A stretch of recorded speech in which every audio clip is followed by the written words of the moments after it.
This episode of The Occasional is brought to you by the LSA Group, the new high-end, high-value speaker standard, and also CorePower, state-of-the-art power at real-world prices. Hey everybody, thanks for joining us today. Precursor to our big Munich wrap-up, we have a very special guest, Maurice Jung and Emiko from the show, the home entertainment show, now of Long Beach. Used to be down in the OC, though. How are you guys doing today? Thanks so much for coming out. Great. Thanks for having us here. Really appreciate it.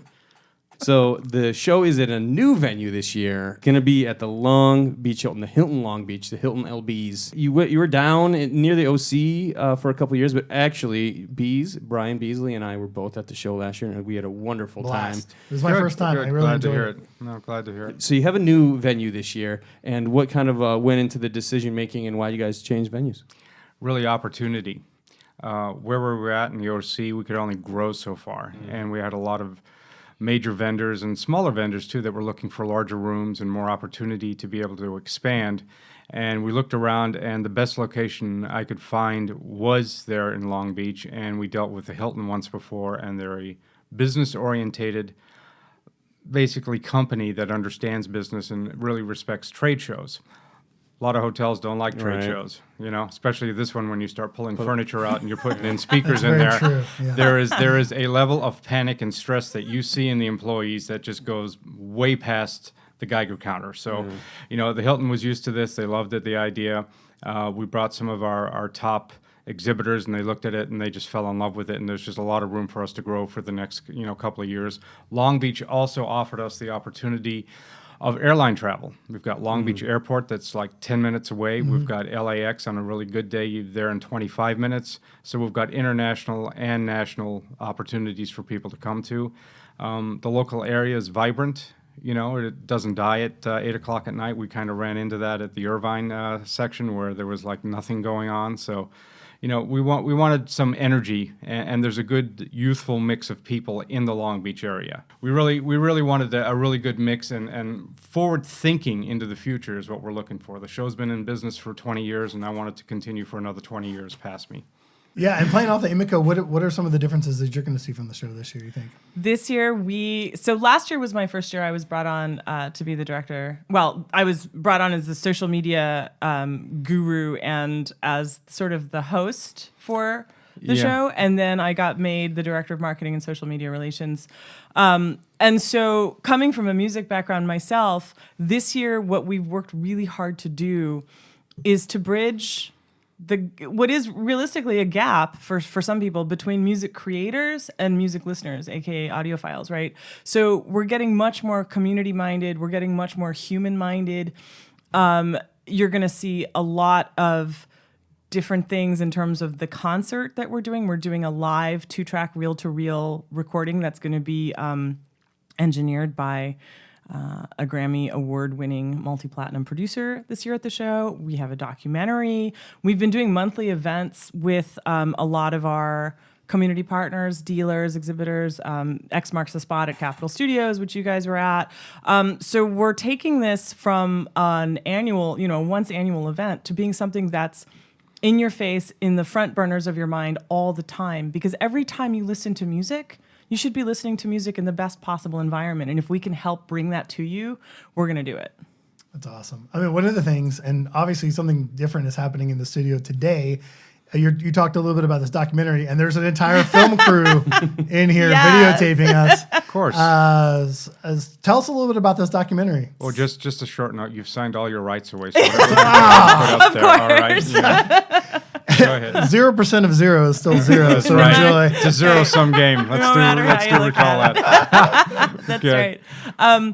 So funnily enough, the whole thing started because of the show. Last year when I was doing all the video hosting, I was running around in 4-inch heels for like 12 hours a day, and I was sitting down in the lounge of the hotel, kind of curled up in the corner, resting my feet, and this guy wanders over to me and he goes, "Hey, I want to talk to you for a minute." And I don't know, audiophile from creepy guy, from regular nice guy, from whatever. So I sort of went, okay. And he looked like a nice enough guy. So we sat down and he said, "Look, I'm kind of wanting to do this podcast, and I know you're really good at hosting and this and that. I was wondering if I could talk to you about it. And so we had a nice little chat about it. And the more and more he talked to me about what he wanted to do. I have these buddies down in Carlsbad in San Diego. One of my buddies was one of the photographers to last photograph Jimi Hendrix alive. And all of this incredible history that we're never going to have again. And I said, this is not a podcast. This is a web series. And then we got a crew together, and I went to Maurice. I said, hey, what do you think? I know this is a departure from what you guys are doing. And Maurice, being unbelievably forward-thinking, which I think is why the show has such incredible staying power and such incredible support through everything, is that he goes, do it. Like, there was no discussion. There was no how much is it going to cost. It was just do it, make it happen. Because he understood immediately, we're going to tell the story, right? And we're going to let other people tell their own stories. And so it started off as this web series that then became a tiny little, like a mini doc. And now it's turning into this thing where we have interviews with recording studios, with Grammy Award-winning producers, with foreign systems designers and memorabilia collectors, and just talking about how music has shaped their lives, how music has even saved some of their lives, and how important it is to them. And we're talking to the new generation, because there's a huge vinyl resurgence, and even the lo-fi resurgence that's happening, which is ironic for us being in high-end audio. But the fact that people are going for this and they're understanding how important music is to them and how they're listening and receiving and experiencing the music. And so we want to bridge that gap, and this documentary is doing that. And we're going to be premiering the global premiere. We got some breaking news. Yeah. This is something that we waited to share with you guys, because we were thinking, well, we'll do a press release. I thought, no, let's put it on the podcast first. So for anybody that has a ticket to the show, whether it's a Friday pass or a 3-day pass or 2-day pass, whatever, we're going to be doing the world premiere of the new documentary short Friday night at the cocktail party, where we're also having our signature wines called The Show Wines brought in courtesy of Beeler Family Wines. Oh, I love it. So it's going to be great. We're going to have T.H.E. wines with T.H.E. documentary and T.H.E. humans from the human side. And every street in Los Angeles will start with T.H.E. Well, like the freeways, T.H.E. 101. We do want to be clear on that. Everything will be T.H.E. I think it people should will be. Embedded into their brain. Yes. Turn into an episode of the Californians from SNL. Exactly. Well, that's very exciting. Maurice, you'd said something about the move is going to make the show capable to grow. Can you tell us a little bit about your goals and what you see for like the next few years, next 5 years, what we're going to be able to do in Long Beach? In Long Beach, in the next 5 years, I know by next year we'll double the show again, and then after that, we hope to increase it 10 to 15 to 20% per year. Well, keeping in mind, we've already, more than doubled this year. Yeah. From Is that last year. right? Yeah. Wow. I like to be We're conservative. on track to. I like to be conservative, because then this way, it went past that point that we originally said, and I like to keep it that way. This way, it's better also for you guys to say, well, there was supposed to be only 50 rooms, but there's 70 rooms, and that's what I like to do.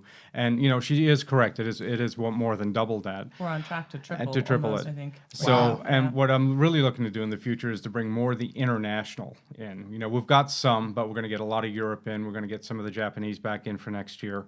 They're very conservative, but they've already sent me emails and said, look, we can't make it this year, but we will next year, because we'll announce next year's dates this year. And then also we've had some contacts with some people in China that make some very high-end, high-quality products that want to come. And so we're looking forward to the future. We really are, and especially being in Southern California, which I think is the world's largest market, but it hasn't been tapped yet. Right. There's always been kind of a bit of drama in the Los Angeles area when it comes to audio shows. But have you guys signed on with the Long Beach area for the Long Beach Hilton for the next couple of years? Like, will it be Yes. there next year, or are you going to keep moving? No, we're gonna stay there until we get to a point where we get a saturation point with that hotel, because Okay. it only has 500 rooms. Yeah. To where we might have to do multiple hotels, which is not a big deal. Munich does that, so they do a very good job of what they do. Look, I'm glad people have been buying tickets left and right. We're like twice what we did last year at this time. Already, and we'll get more and more people will turn around and do so. And we want people to keep coming back, because we want them to realize it's not going to be the same show as it was last year. And the show next year is going to be a little bit different, with some additional companies and exhibits and Yeah. styles and panels and education seminars that we're going to do. So, look forward to the idea that every year we're going to change something different. And the best part is we're not just strictly for trade, we're also a consumer-orientated show. So if you want to buy something there, you can definitely turn around and buy it there or put your order in.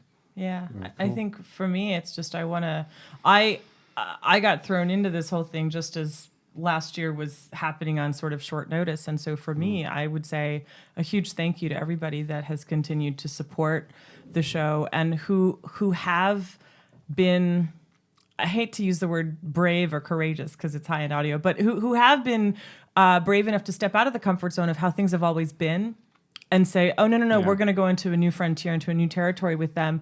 And just remember, for the listeners who are traditionalists, we're going to have that stuff too. We're not excluding traditional style audiophiles at all. No. We're just bringing in other things to go with it so that everybody can see new stuff. And I think we're going to have something for everybody, right? You're not going to walk into every single room and go, oh my God, that was amazing. We're not going to try to please all the people all the time because that's a waste of time. But we do know we're going to have something for everyone and you're going to love what you find there. And it's going to be a blast this year. So this is the show June 7th through 9th at the Hilton Long Beach, right? Correct, yes. What's the website? thehomeentertainmentshow.com. Get your tickets now. Do it. Thanks, guys. Thank you. for Thanks having for having us. us. Yeah.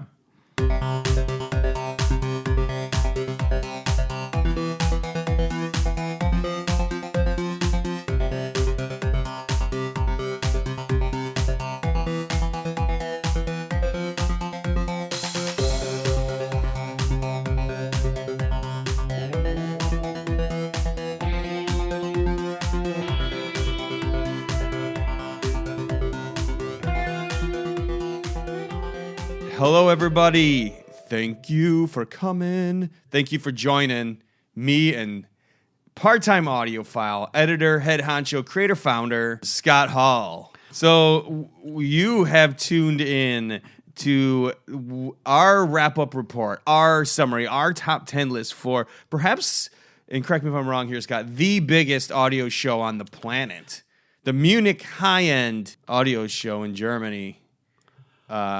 It's quite a thing, and Scott and the team at Part-Time Audiophile were there to capture all the goods. Before we jump straight into it, I wanted to kind of say, Scott, what happened on your journey on the way to the show? Please tell. Well, I mean, not a lot. I mean, I try to do what normal people do, which is save some money, and that's usually a great way to completely foobar an entire adventure. I listened to a friend of ours, Dr. Panagiotis Karavitis, who gave me some advice on how to do some travel from the United States to Europe. And he gave me a very reasonable suggestion, which is find a hub city that sits between and fly to that hub.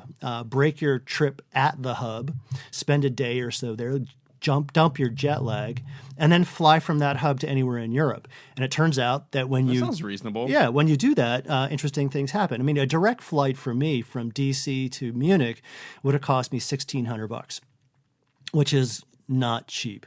I could have done a multi-stop kind of thing, but it just seemed like a lot of hassle. But when I started looking into the price difference, right, I would save a little bit here and a little bit there, but not enough to make you go, oh my God, this is totally a better way to do this. So what I did instead was I actually booked two separate flights, one to England through London and another one from London to Munich.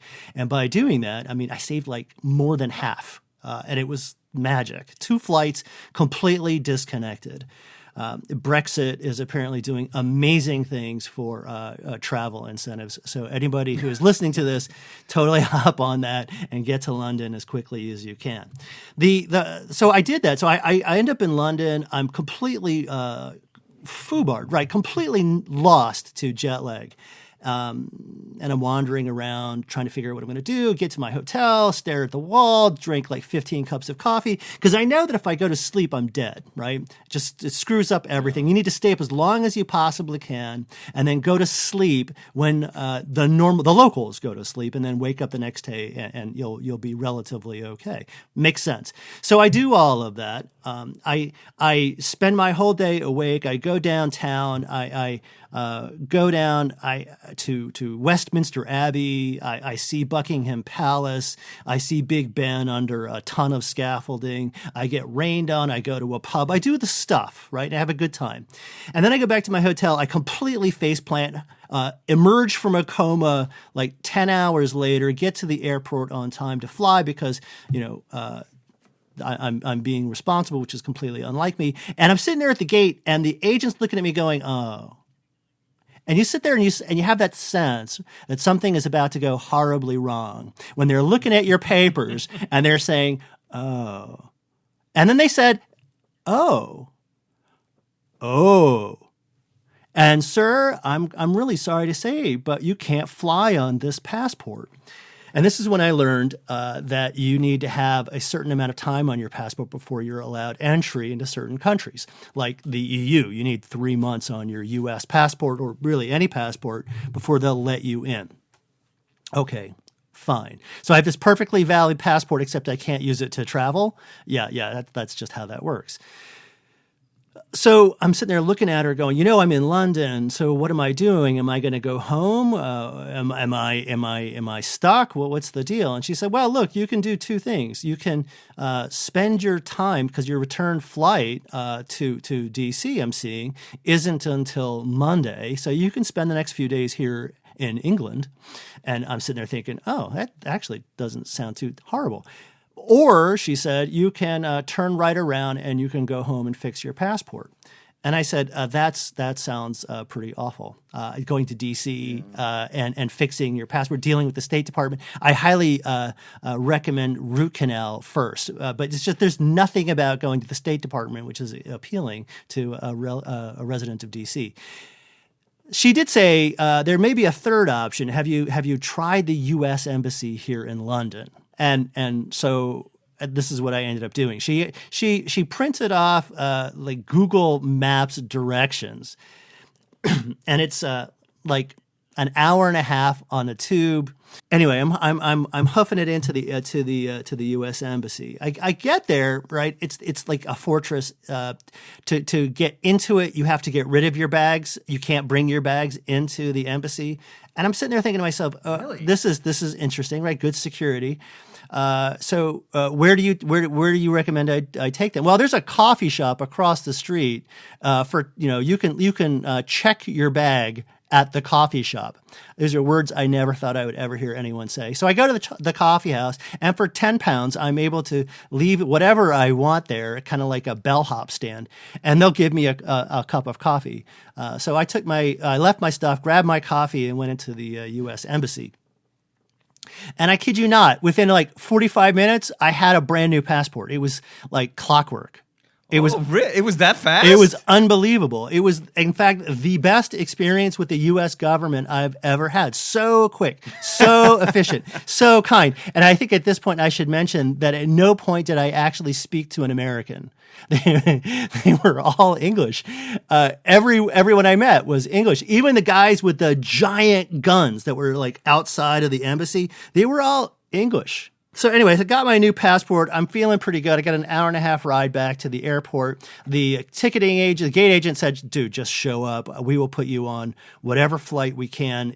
We will get you to Germany today. It's not going to be a big deal. Assuming you can get here, you're going to go. So let me just say this. You got the whole thing, you got a new passport and everything taken care of in a single day, and you were back on a plane. Did you end up back on the plane after that? I did. In a single day? Yeah, no problem. I mean, I didn't make the, because it's 1 hour behind Munich time zone. So it's a 2-hour flight plus the extra hour.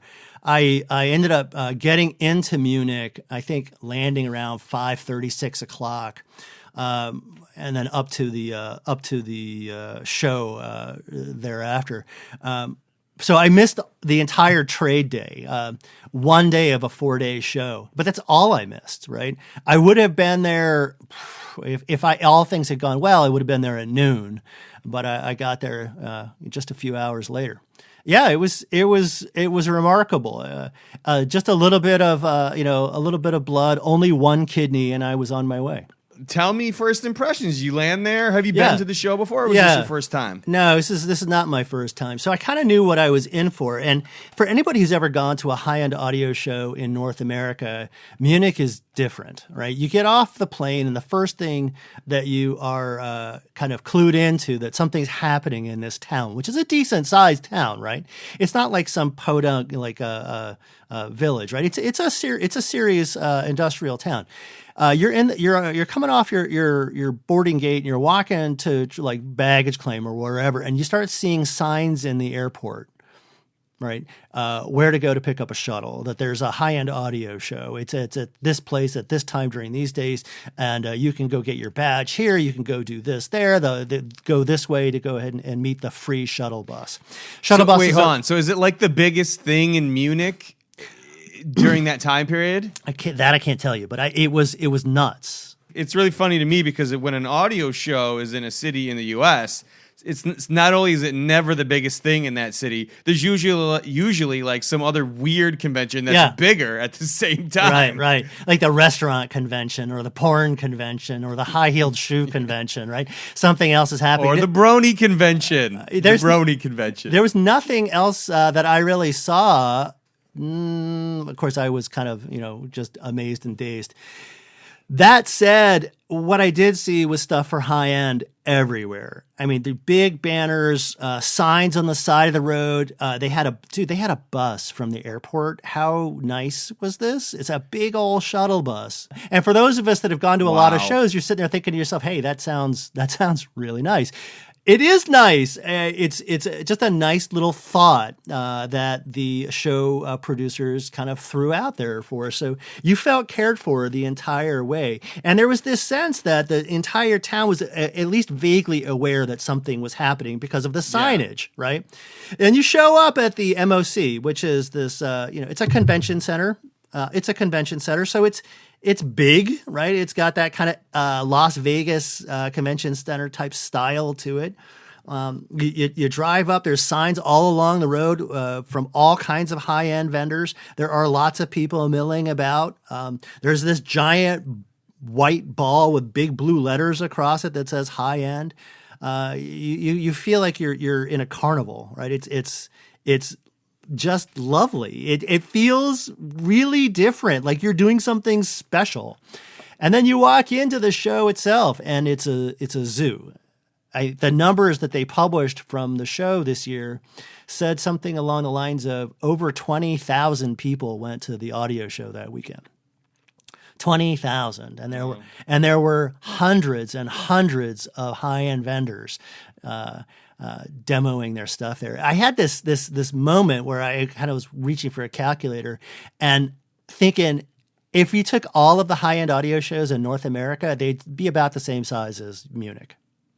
All of them together, right? Munich is just that much bigger. If you've been to a high-end audio show, it's not like that. If you've been to CES, it's actually quite a lot like that, except everything is audio. Wow. Yeah. Now, one of the things that I have not been there myself, but I hear and I've read a lot about, what is the room listening situation like? Because I have a mixed vision of what I hear and I read. Sometimes I feel like I see photos of just like, like cubicles or like dividers in between rooms. Yeah. And then I see some hallways every once in a while. So is it a mix of that, or what is exactly the listening situation like at the show? So if I'm remembering right, there's like 4 halls that are CES, like gigantic shared spaces with like pathways through and booths that can be cut up any number of ways, and people can create little meeting rooms or listening rooms or demos or whatever it is that they want out of that space. And I'm sure they pay for all of that through the nose. And then above that, like the second floor, right, there is a set of 2 atriums. and these atriums are 2 floors, so there's 3 total floors to the show. The second and third floor rooms are more rooms, so it's a lot like the North American audio show, except there's a lot more glass. The problem with all of these rooms is they're sonically compromised in ways that most high-end audio shows, the larger rooms in high-end audio shows, are compromised, but more, right? I mean, it's almost a maxim that great sound at high end is really hard.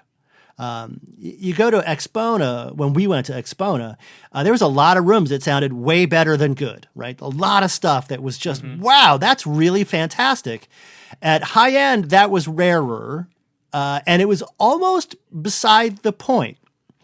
Yeah, high-end sound would be great, and we'd love to show off our product, but it wasn't some kind of, magic pissing contest where every vendor was trying to outdo every other vendor. It was this kind of threefold thing. They were showing to consumers, absolutely, but they were also trying to convince dealers and distributors that their products were worth picking up, that there was something new to talk about. So there was that kind of B2B element, not just that B2C. And of course, there was a ton of press, like hundreds and hundreds of high-end destinations, whether in print or audio like this or web-based, all over the world. Really was fully represented, and stuff that I had never seen before. Lots of localized trade magazines and trade outlets. Stuff from Korea, from Japan, from China, from Malaysia, from Africa. It was everywhere. It was very cosmopolitan in a way that I have never really seen at any other show. Anyway, so you were asking about the rooms. So the rooms were a mess, right? Some of them were really, really good. Some of them were really, really not. And it was really, in pure audio form, difficult to tell, what the problem was when the room wasn't awesome and what to credit when the room was really awesome. There were some rooms that sounded amazing, right? And some rooms that sounded really not amazing. Yeah, and you bring up an interesting point, because I've been reading some stuff about this online this week as well, and that it's really hard to give credit where credit is due in these situations. It's not that everything sounds really good or really bad. It's like you're trying to, in a way, discern what is giving the good vibes or what is bringing this system down, and it's just not a practical situation for a review setting. No, like if you want to really know how the preamp sounds, you got to isolate that variable in an environment you're used to. So for a lot of people who say, what does it sound like? What's really good? You take everything with a grain of salt, because not everything is going to be able to have complete control over.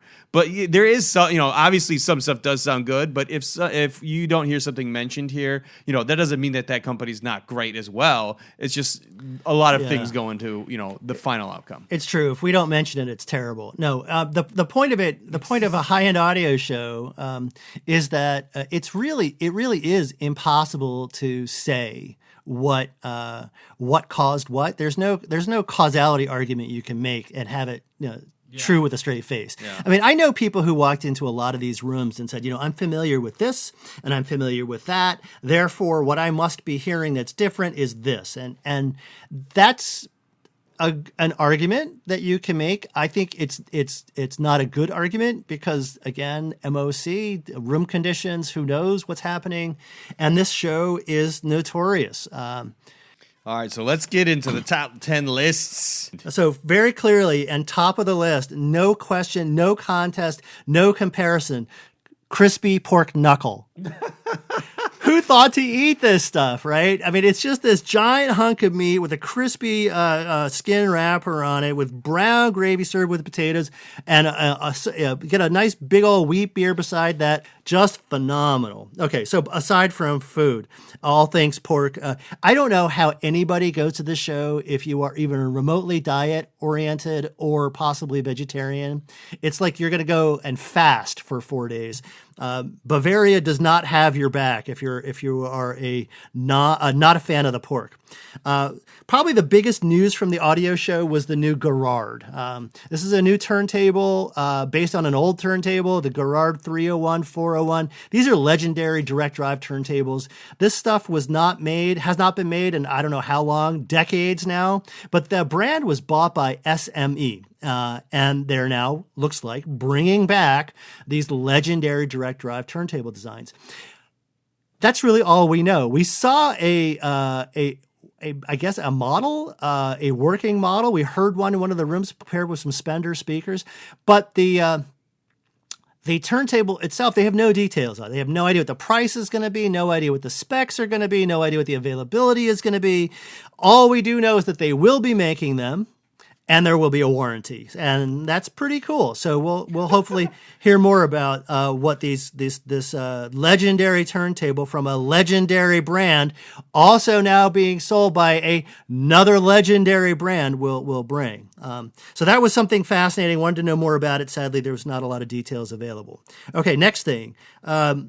There was also a DAC that I thought was kind of interesting from T.H.E. One of my personal favorite brands. I own their loudspeakers. Reviewed some of their stuff, but this DAC, the Chimera, it's doing things different, right? It's not a digital audio converter. They actually call it a digital music converter. They're trying to not just be cute, but make a distinction. What they're doing is a little different. No oversampling, no upsampling, though it does handle all the high-end formats.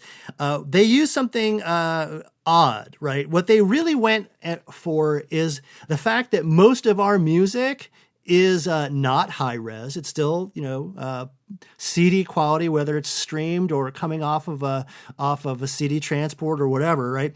This music, what they're doing with it, they're using an FPGA to do something like intermodulating, right? So that what we do with I guess it's oversampling, right? You're trying to find interstitial, right? They're trying to take up a chunk of data and make the steps between each kind of landing spots smaller, so it smooths out the digital curve.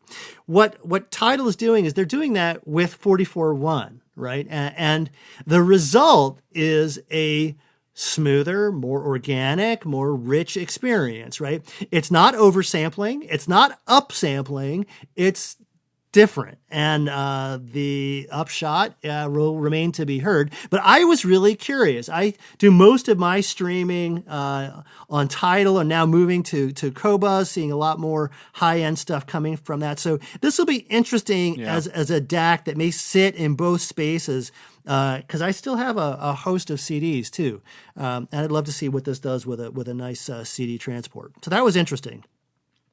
Brinkmann has a new direct dive turntable, the Taurus. It's a replacement for the Bardo, roughly the same price point, all updated, all upgraded, and we should be hearing more about that soon.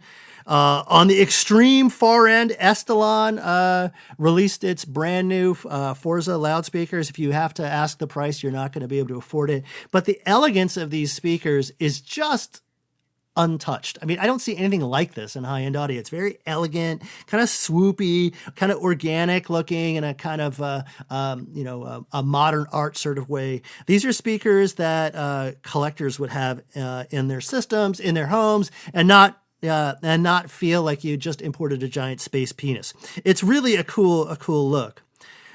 Maybe a little lower on the high-end food chain, but still super high-end, is this new SIA30 integrated amplifier from Vitus. I had the 25 here, 6-7 years ago, and I couldn't afford it. But if I had been able to afford it, I would have bought it. It was the best sounding integrated I've ever heard, and this one's better. It's the power supplies are bigger. There's more stuff in it. I can get a phono board, a DAC. I can get all the stuff in it.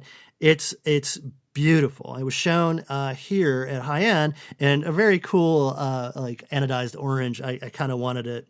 But this is something I really want to hear because I think this may well be a killer of Solution and CH Precision and all of those other super high-end electronics providers. I just love what Hans-Ole Vitus does with his sound. So I'm really excited about this integrated amp. On the other side of things, I saw a 300B amplifier from Octave Audio. It's called Jubilee. It's got 3 300B tubes per side. I've never seen anything like this. 3 300B tubes per side. Total of 30 watts per channel. It's a nice spot for a tube amp to go to, especially if you're not talking about like a KT88 or KT77 kind of, or a derivative of those kind of tubes. So it's clearly a tone-oriented amplifier designed to kind of really bring out that organic richness sound, not the hi-fi sound, the organic sound. And it's got a whole different power supply mechanism, which is extremely difficult to explain. That said, it sounded pretty cool, and I look forward to seeing more from that. There's a lot of fans out there of the Dynaudio Confidence line. This is the reference line of speakers from Dynaudio. These are all new. They revised the entire line of speakers from the little stand mounts all the way up to the giant floor standers. The Confidence line has a whole new look and feel. I'm very interested to see what these sound like. Hopefully we'll get a chance to do that at some point in the future. And if I didn't mention it already, the crispy pork knuckle. Every Verst House does it a little differently, and some of them are, this kind of gravy or that kind of gravy, this kind of a side dish or that kind of side dish. You just basically pick the color and I want a wheat beer, I want a dark beer, and that's really all you have to say, right? It's not you don't go through this like 15-page menu of American microbrews where everything is some variation of dead flour. Apparently, everybody has a much higher tolerance than I do, but it's an experience. The food was definitely a highlight for me. That's what I got from High End, my friend. From Mark Phillips. So Mark, the top of Mark's list is probably a good place to start, right? He lifted out a room which was not unfamiliar. Von Schweikert and VAC. These two companies have been showing at a lot of different audio shows, and they've been doing something very specific at those audio shows, which is, the way I put it is, showing what's possible in high-end sound. None of this is affordable. It's not meant to be affordable. I think, and I agree with Mark here, and in fact, Lee Scoggins also agrees with us. This was clearly the best sound at the show. They went out of their way and did something special. That was his first and best of show. Number 2, Zesto Audio, Purist Audio, and Verti Audio. During a particular vexing Saturday when I seemed to be putting out fires all day, this room was an oasis. Great music, great sound, and a relaxed and beautiful presentation. Plus, Jim Odd and George and Carolyn Kunis are wonderful and gracious company. What comes together out of this room with the Verity speakers was just elegance. And this is kind of a signature thing for George and Carolyn specifically. They've been really, really consistent in putting together just lovely, lovely sounding rooms. So this was a great place to go. Audio Note? Yeah. Kondo. Audio Note UK and Audio Note Japan are two separate companies, but once upon a time they were not. So Kondo is the Audio Note Japan, if you will, but they're just, it's totally separate now. I'm running out of words, right? Mark uses the word unobtainium, and right. Is the word you're looking for unobtainium? Yeah. It's interesting that he uses that because none of this is cheap. In fact, it's so far from cheap, it's not even close. But that's really not the point. Hand wound by living craftsmen, like little beautiful watches or handmade jewelry. It's the kind of stuff that you get from Kondo. And Kondo had so much gear in this room, for my 10, 15 years doing this. This is the only time I ever get to see this much condo gear. And these beautiful tubes with these really unusual parts, these really highly audiophile, very rare, totally unobtainium parts, all stuck into this electronics. And there was some mixed reviews about the speakers. Sometimes some people said that the sound was really good. Some people said it was really, really kind of weird. Some people said it was most luscious that they've ever heard. So anyway, it was divisive. But I just love their stuff. If you ever get into high-end audio for the artistic factor, right, and you're really kind of driven by the storytelling aspect of high-end audio, that this came from, certain pedigree and certain lineage and certain provenance, and you're really worried about who did what and when and what are all your parts came from, then these are the brands you should be looking for, and they're really fascinating. Well, the Kondo actually comes up in his number 4 as well. It does. Living Voice and Kondo. The new entry-level Living Voice Avatar A25 anniversary speakers, $5K a pair, take the Outstanding Value Award at High End 2019. These small 2.5-way floor centers completely energized the rather large room and wowed everyone who listened. I want these to review STAT, period. Yeah, I agree. They also, next, Joseph Audio also had, we spoke about him from Expona as well, the new graphene edition. His update, I think it's Rev Point 2. I'm not really sure where they fit. Do you know if the other ones are going away? Did you hear any rumors on that? Good question. I believe that these are replacements, and I'm sure Jeff... Yeah, I would say they are from the vibe I picked up too. Yeah, so he showed with Purist Audio and Olexity, saying, my favorite sane lounge speakers, the Joseph Audio Perspectives, which are the floor standards, the Pulsars are the bookshelves, are now the second generation, and their new graphene drivers are redesigned from beginning to end. And I've heard his old ones sound really good, so I'm just excited to see how much better he can do on this one. Yeah, so this is the second outing for these new version 2 speakers. What Joseph Audio tends to get dinged on is stuff that's not relevant. Right, it's. I wish this was cheaper. I wish a Porsche. Yeah. I wish a Porsche was cheaper. Right. I wish the Lotto Fairy called me. I wish a lot of things. That said, for what he's asking for these speakers, I think they're under $15,000 now for these floor standers. You get one of the most linear speakers that has ever been made. I haven't seen Joseph Audio kind of do a lot with solid state. So Olexity is a solid state brand. It's a, if you will, it's a related company to Vitus Audio, one of my favorite all-time high-end brands. And this was a great showing, right? Purist Audio wired everything up, and the sound in here was remarkably good. Jeff Joseph is a wizard. Not only creates good speakers, but he manages to coax great sound out of them, even in rooms that suck. So this was really, really good, and I was happy to see it. Moving on to Dr. K, part-time audiophile writer. Amplifiers the size of coffins. Is this a thing? The answer is yes. After D'Agostino made his relentless, pretty much everyone else came with a meter-long power amp. I could name almost a few of the most ridiculous ones, from Playback Design, Aries Carat, MSB, CH Precision, and the latest VAC integrated is more than 3 feet tall. It is true. If you've ever seen the Relentless from Dan D'Agostino, it's a massive, really, really heavy piece.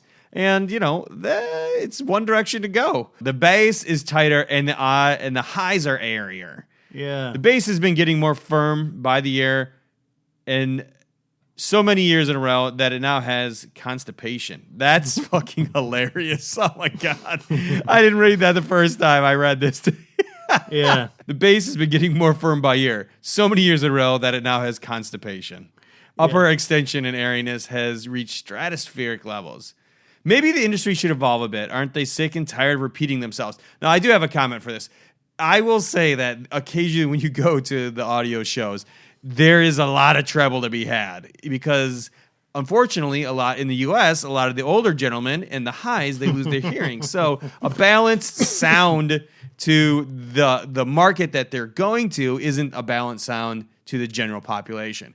That is kind of a thing. You don't run into it all too often, but occasionally people be like, the sound was amazing in there, and this treble will just be killing me. But it's just part of the thing. The bass getting tighter and tighter. I don't think we need a laxative quite yet. I always really, really love a tight bass. So the better you can get in that round, the better. I mean, don't anybody loosen up there. Part of what's happening with amplifier design, I think, and just me hazarding a guess, there's two things. One is that there is this marketing push that says bigger is always better. And that's just a thing. Doesn't matter what it is, make it bigger. The other thing is that there are actual designs coming out that are overbuilding the power supply.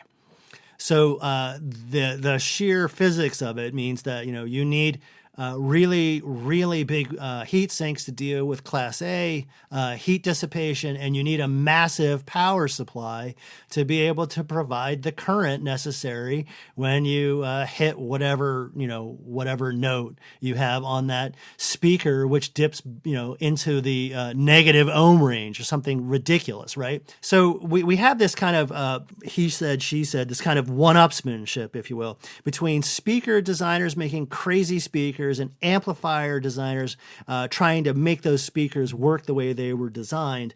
And there really is only one direction to go at this point.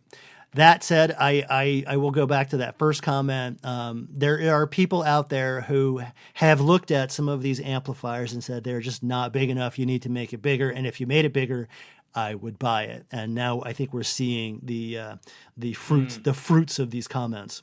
I mean, they look awesome, though. It's a conversation starter for sure. If you walked into somebody's room and you saw the visceral size that these guys are doing, you'd be like, dude, what is going on here? Let's listen to that. I will say, however, that I agree with Dr. K. There's something about the treble that's going nuts. We have this discussion between high-end sound as being hi-fi or kind of romantic, if you will, this kind of tube sound, this kind of lush sound. I really think that the lines are getting much sharper these days. I don't love it, but it is a trend. And it does not seem to be abating. Silbatone has always been very good. This year it was close to perfect. That power amp producing maybe an entire watt was magnificent, designed around the vacuum tube N2 and paired with those field coil speakers, made several fancy $1 million systems sound so pedestrian. This is stuff that is culled and cultivated and captured and brought forward from some kind of time machine, right? From 1920s and 30s and 40s. These speakers that they were using, these ancient Western Electric horn speakers, were being mated to these brand new amplifiers and preamplifiers and stuff that are built custom around certain tubes. I've never seen a more audiophile room. They come in, they're all hushed, everybody's a little excited. You have this sense that you've walked into a toy shop, right? This kind of really, really incredibly rare electronics and componentry and history. It is the coolest thing at high end, and I go every year to pay my respects at the altar of high end awesomeness. It's amazing. Pay my respects. Dr. K's number 4 is actually something I've heard and noticed. If you're one of those guys that's like a one-upmanship and you really want to be cool, vinyl is no longer cool. You want to show off your analog nerdiness? You need to go reel to reel, baby. Tapes are so back. Yeah. Even if there's little to nothing to play. Yeah. But not even takes will get you guys laid. So may I suggest a hand-cranked gramophone? I will say this, and I think I mentioned in another podcast, at the big collector store here in LA, Amoeba Records, there is actually a very dusty box of reel-to-reel stuff sitting in the corner of that thing. And you go there, and I don't even know what's in the box. But if you're really cool and you're really hip, you get this stuff, only like 1 or 2 generations original from the actual tapes, which is incredibly rare and also incredibly expensive. But let's just say, if you have like a daughter of a master recording buried somewhere in your reel-to-reel, you are a living god. It's weird, man. Just saying. It's weird. I mean, it's tape has come back from kind of nowhere, and open reel tape is fascinating. We listened to it up in the NAGRA room. Joseph Audio has it. Greg Barone of United Home Audio has been making a whole bunch of machines. I own one. I think it's ridiculously good. I mean, I've said this to Michael Fremer, the analog guru of Stereophile, and said, I honestly think it's easier to get into analog than it is to get into vinyl, in a sense that to get really good sound, it's not that hard, right? To get good sound out of an analog rig. But to get the most incredible sound, you need to go considerably far down the analog rabbit hole to get yourself to the pinnacle, right? That top 10%. But you can get there faster with open reel. I believe that. And part of that isn't just the fact that the open reel machines are good or bad or better or worse. That's not it. It's the quality of the source material. It's just better. There's a lot of really terrible vinyl out there. And there's also, there is some really good vinyl, but the quality of tape, generally speaking, is just better. Just generally better. If you end up there, you've already taken the time to make sure. There's a filter applied to the rarity and the amount of time and energy that it takes that kind of weeds out a lot of the other. Because let's face it, you can buy vinyl right now at Urban Outfitters. Yeah. Okay. Yeah, you can. So most new bands or current bands are Portugal the Man, right? Lovely the Band, pop stuff, right? They're all releasing on vinyl. Is it any better? Probably not. I'm sure it's probably recorded. That and album mixed is on good digital. sounding though. The Portugal the Man though, I've heard that one. That is good sounding. That's a good point. But that one does sounds pretty good in my opinion. Oh, sure it does, right? But the point of it, the point of it is that you can find good reel-to-reel music. It is rare, right? You are going to spend $200 or $300 or more per album. So you have this sense, do I really need 5 copies of Miles Davis, Kind of Blue, right? Do I really need that? So that 5th copy, that $500 or $700 copy? Well, if you have to ask, you're clearly not that guy, right? But if it's just fun, right? There's something about the ritual of analog, whether it's tape or vinyl, that appeals. And if it appeals to you, then I'm not going to need to convince you. And if it doesn't appeal to you, then there's nothing I'm going to be able to say to convince you. I am kind of omnivorous with respect to the source material, as long as it's good. And I listen to just about everything. I'll take good hi-fi any way it comes. I'm not partial to any. Look, I've said this before, and I'll say it one more time. It's not just the format that makes the difference. Yeah. Everything makes a difference. And when they lay it down onto that final format that you listen to, there's a lot of steps in between. So as long as all those things are aligned, as long as the stars align for that recording, it could be good. The steps from analog tape to what I hear tend to be shorter than the steps from that is shorter and better, right? More is preserved than the steps I see or hear when I buy something off of iTunes. But that's just me. Lee Scoggins, one of our writers, also went to the show, and his list of his favorite things kind of goes as follows. He starts off the list with VAC and Von Schweikert. He sets them out as clearly his best of show. They did some really amazing things. He also really liked DCS and the Wilson-Sasha pairing. That's something familiar to him, but he's a big DCS fan, and the new Bartok really seems to be getting him excited. We'll be following up with Bartok sometime very soon.